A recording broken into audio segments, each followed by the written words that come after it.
یہ والا جو شعر ہے، نالے بلبل کی سنوں اور ہمہ گوش رہوں، ہم نوا میں بھی کوئی گل ہوں کہ خاموش رہوں۔ اب یہاں پر کس صنعت کا استعمال کیا گیا ہے؟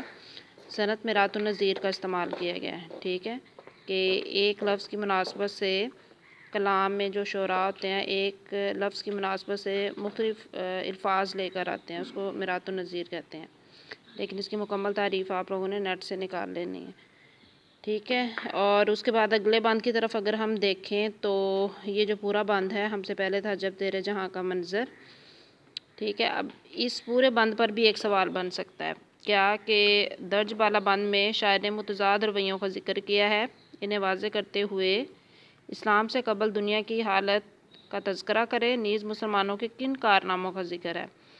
تو آپ نے سب سے پہلے متضاد رویوں کا ذکر کرنا ہے، کون سے متضاد رویے تھے اس بند میں جو بیان ہوئے ہیں، اور پھر اسلام سے قبل دنیا کی حالت بیان کرنی ہے، اور پھر مسلمانوں کے کارنامے بیان کرنے ہیں، ٹھیک ہے۔ یا پھر ایسے بھی ہو سکتا ہے کہ یہ جو نیچے والے دو مصرے ہیں، تجھ کو معلوم ہے لیتا تھا کوئی نام تیرا، قوت بازوئے مسلم نے کیا کام تیرا۔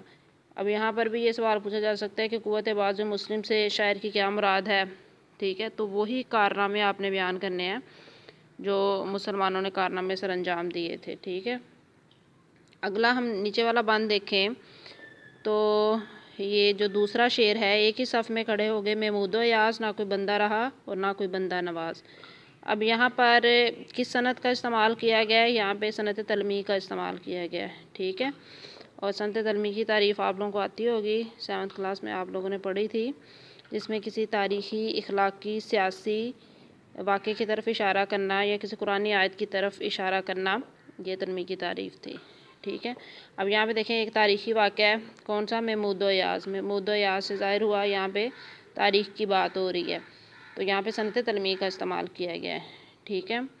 اور اگر ہم نیچے والے بند میں دیکھیں کہ بندہ و صاحب و محتاج و غنی ایک ہوئے، تیری سرکار میں پہنچے تو سبھی ایک ہوئے۔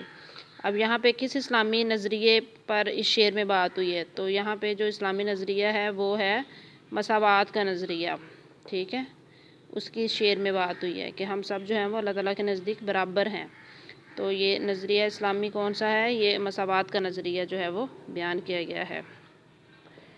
آگے اگر ہم دیکھیں تو یہ شعر ہے، اگلا بند ہے، اس میں پہلا شعر دیکھیں، امتیں اور بھی ہیں، ان میں گناہ گار بھی ہیں، عجز والے بھی ہیں، مست مئے پندار بھی ہیں۔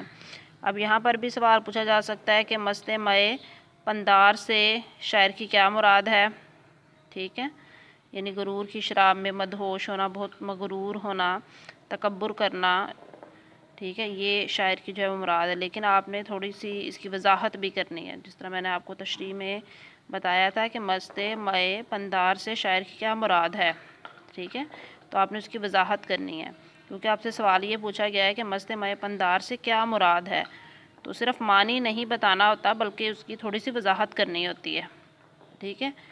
اس سے اگر ہم یہ آخری والا شعر دیکھیں، رحمتیں ہیں تیری اغیار کے کاشانوں پر، برق گرتی ہے تو بیچارے مسلمانوں پر، تو یہاں پر شاعر نے اللہ تعالیٰ سے کیا شکوہ کیا ہے، ٹھیک ہے، یہ بھی آپ سے پوچھا جا سکتا ہے۔ تو یہ وہ سوالات ہیں جو کہ نظم شکوہ پر بن سکتے ہیں، ٹھیک ہے۔